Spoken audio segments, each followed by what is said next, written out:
कीर्तन पसंद करते थे, पर अभी का जमाना जस्ट उल्टा हो गया है।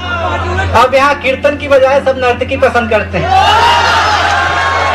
नर्तकी कहने का उद्देश्य यह है कि आज हम नाच गाने को ज्यादा महत्व देते हैं। सुबह से आप देखते आ रहे हैं, मैं भी नाच गाने के जमाने में मैं कुछ अलग सुनाना चाहता था, पर अफसोस है मैं नहीं सुना पा रहा हूँ, क्योंकि वो आ ही नहीं रही है। मैंने उसे कितना समझाया, कितना बुलाया, पर न जाने वो क्यों शर्मा रही है। आज मैं आप सभी लोगों के सामने उसे सुनाने वाला था, उसकी बदौलत मैं यहाँ तक आया था, पर न जाने क्यों वो नहीं आ रही है। लगता है उसने मेरी आवाज सुन ली है, वो आ रही है। पीछे मुड़ के देखने की जरूरत नहीं है। अजी वो कोई लड़की नहीं, वो मेरी कविता है जो मुझे याद नहीं आ रही है। उसे तो मैंने अपनी डायरी के पन्नों में दबा रखा है। ये वो मेरे विचार हैं जिन्हें मैंने अपने शब्दों से सजा रखा है। और मेरे जैसे जो कवि बनते हैं उनके लिए मैं दो पंक्तियां कहना चाहूंगा। कवि बनते हो, कविता सुनाने की बात करते हो। कवि बनते हो, कविता सुनाने की बात करते हो। 4 दिन से मुंह नहीं धोए, नहाने की बात करते हो।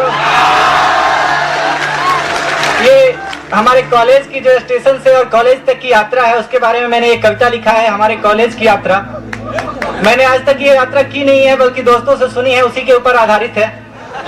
तो आइए इस यात्रा को करते हैं। हमारा कॉलेज केके पॉलिटेक्निक, हमारा कॉलेज केके पॉलिटेक्निक है धनबाद की शान। पर एक बात है, यहाँ आने में होता है विद्यार्थियों का सम्मान। जाड़ा हो, गर्मी हो या हो बारिश का महीना, बस के ऊपर बैठे बिना मुश्किल है इनका जीना।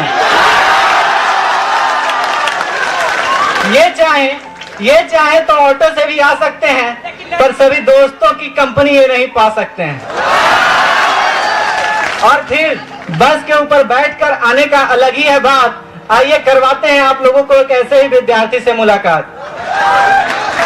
ये बताएंगे आपको स्टेशन से नेहरू मोड़ तक का यात्रा वृतांत, कैसे उतरते समय बस से होती है इनकी यात्रा का दुखांत।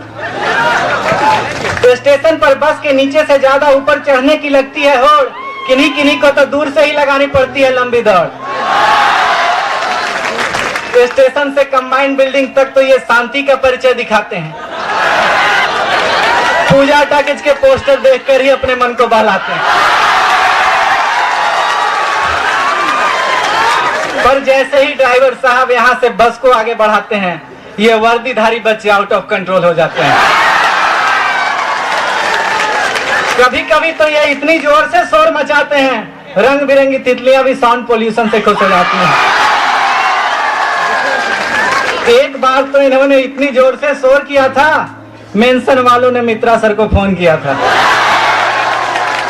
कहा था या तो आप अपने बच्चों को समझा दें, या कहें तो गाड़ी सहित बच्चों को हम अपनी बाउंड्री में घुसवा लें। लगता है आप लोगों को ये ज्यादा पका रहा है। इसकी हिम्मत तो देखिए, बिना हीरापुरा एशियन गेट घुमा स्टील गेट से बिग बाजार पहुंचा रहा है। हाँ, तो बस की गति बढ़ रही है मध्यम मध्यम, वैसे ही इनकी दिल की धड़कन भी धड़क रही है, कभी ज्यादा कभी कम। अब जैसे ही आईएसएम गेट दिखाई पड़ता है, कईयों के दिलों से तो दुखों का आंसू झड़ता है।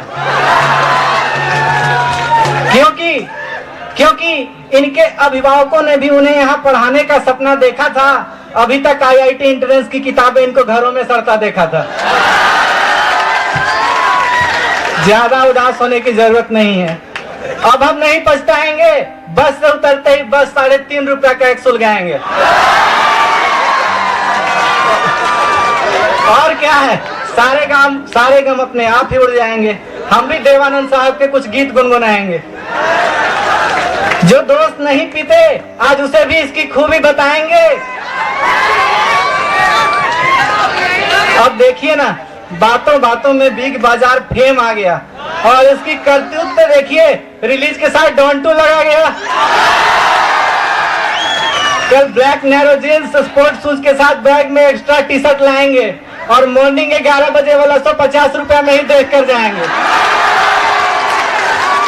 पिछली बार भी हम लोगों को बहुत मजा आया था जब हमने इसी आइडिया से देसी बॉय दिखाया था।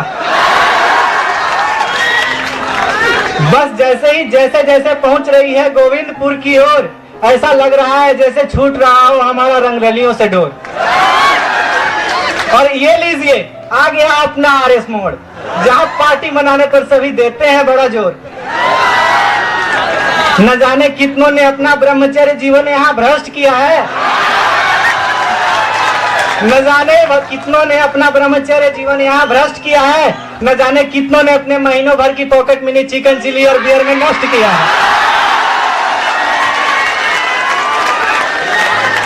रिजल्ट अच्छा हुआ खराब हुआ या हो बर्थडे का शोर, दोस्तों अगर कुछ याद आता है तो आता है अपना आरएस मोड़। हम सभी जैसे ही नैरो मोड़ पहुंच जाते हैं, सिर्फ जग सुना सुना लगे का गीत ही गुनगुनाते हैं। यहाँ तक का सफर 12 के बजाय 2 रुपए में पूरी हो जाते हैं, पर कुछ लोग खलासी को उल्लू बनाकर इसे भी गटक जाते हैं। अब क्या है, रास्ते भर की थकान मिटाते हैं, अपने द्वारा किए हुए वादों को निभाते हैं। थकान मिटाकर दोस्तों को जुटाकर अपने कदम बढ़ाते हैं। धूल भरी कीचड़ से सनी रास्ते पार कर जंगल में आते हैं। जंगलों और नदियों को पार कर हम कॉलेज में ऐसे प्रवेश करते हैं जैसे सारंडा ऑपरेशन के बाद सीआरपीएफ वाले अफसोस करते बाहर निकलते हैं। कॉलेज की यात्रा में इतनी कठिनाई है, कहीं एवरेस्ट की चढ़ाई तो कहीं कंचनजंगा से भी गहरी खाई है।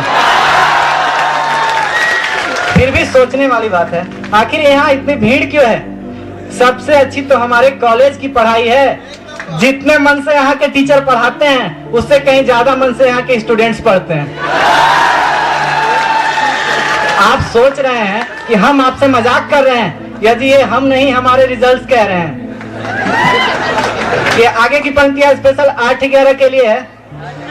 देखते हैं उनको अपनी काबिलियत पे कितना भरोसा है। अगर ज्यादा भरोसा हो तो हम तक भी पहुंचाइएगा। वो तो कॉलेज हमारा दूर है, कैंपस लेने कंपनियां आती नहीं।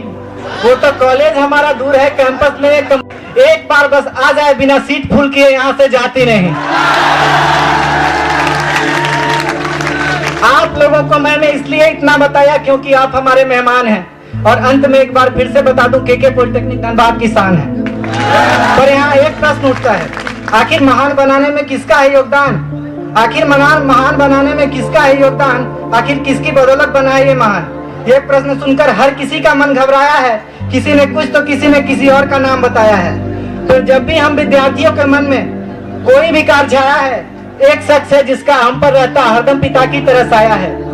मैं भी हो रहा हूँ परेशान, आप भी हो रहे हैं हैरान हैं। वो शख्स कोई और नहीं, श्री रवि चौधरी उनका नाम है। उनके लिए ये कॉलेज नहीं, ना ये बिजनेस आम है। उन्होंने तो इसका नाम ही रखा कौशल्या कामेश्वर धाम है।